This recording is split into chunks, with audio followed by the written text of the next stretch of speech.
Welcome back. Lok Sabha ఎన్నికల్లో dialogue war ఊపందుకుంది. Delhi నుంచి మొదలుకొని ఢిల్లీ దాకా నేతల మాటలు మంటలు రేపుతున్నాయి. రెండు జాతీయ పార్టీల నేతల క్యాండిడేట్లనే కాకుండా ఆ పార్టీలను ప్రస్తావిస్తూ విమర్శలు గుప్పిస్తున్నారు. కాంగ్రెస్ గెలిస్తే దేశ సంపదంతా ముస్లింలకు పంచుతుందని ఎన్నికల ప్రచారంలో భాగంగా రాజస్థాన్ లో ప్రధాని మోదీ కీలక వ్యాఖ్యలు చేశారు. ఇప్పుడు ఈ వ్యాఖ్యలు దేశవ్యాప్తంగా తీవ్ర దుమారం రేపుతున్నాయి. మోదీ వ్యాఖ్యలు అధికార ప్రతిపక్షాల మధ్య మాటల యుద్ధానికి దారితీశాయి.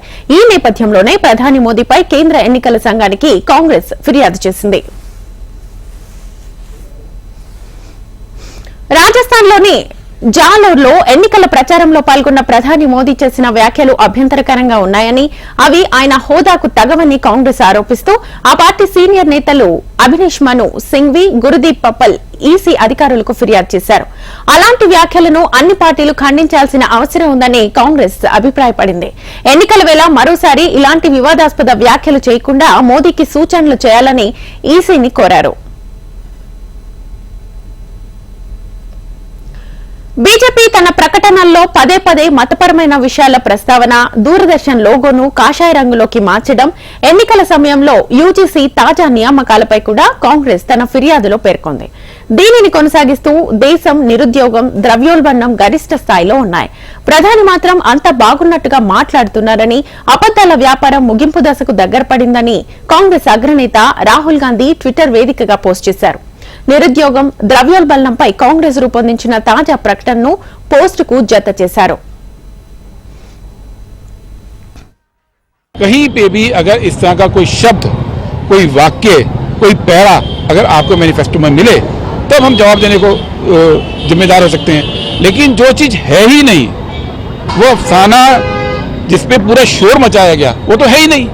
और ये प्रधानमंत्री को बताना होगा देश के कि ये झूठ क्यों बोल रहे हैं। हम जानते हैं कि पीएम लगातार उनका ऑफिस, उनकी पार्टी, उनका पूरा सेटअप पीएम को भी झूठ परोसता है। वो बताते रहे पीएम को कि देश में बेरोजगारी नहीं है, लेकिन है। वो पीएम को बताते रहे कि देश में महंगाई नहीं है, पीएम देश को बताते रहे महंगाई नहीं है। वो बताते रहे पीएम को, पीएम ने ऑल पार्टी मीटिंग में बोला कि ना कोई गुस्सा है, कोई आया नहीं है, लेकिन चाइना के लोग आए थे, चाइना के फौजी आए थे, आज भी हमारी जमीन पर कब्जा किया हुआ है। ये जो झूठ पीएम बोलते हैं और वो झूठ जो उनके कार्यालय द्वारा उन तक पहुंचाया जाता है, हम उसके खिलाफ हैं। हमारा एक अनुरोध है प्राइम मिनिस्टर से कि कम से कम आज शाम को जब वो वापस आएंगे तो कांग्रेस पार्टी का मैनिफेस्टो एक बार पढ़ लें। तो डिवाइड करने की उनकी हमेशा से चाल है।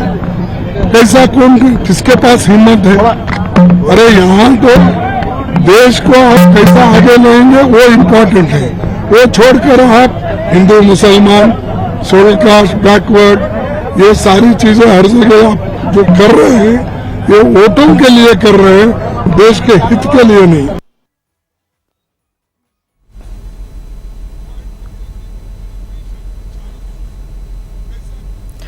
భారత చరిత్రలో రాజకీయ చర్చ ఇంతగా ఎన్నడూ దిగజారలేదు. గతంలో ఏ ప్రధాని కూడా ఇలా మాట్లాడలేదు.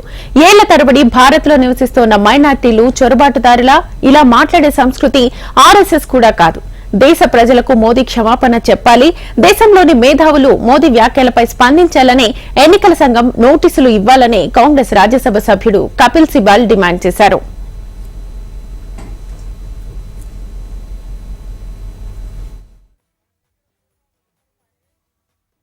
అయితే దీనికి కౌంటర్ గా బీజేపీ ఓ వీడియో విడుదల చేసింది. మన్మోహన్ సింగ్ గతంలో మైనార్టీల విషయంలో స్పందించిన అంశాలను రిలీజ్ చేశారు.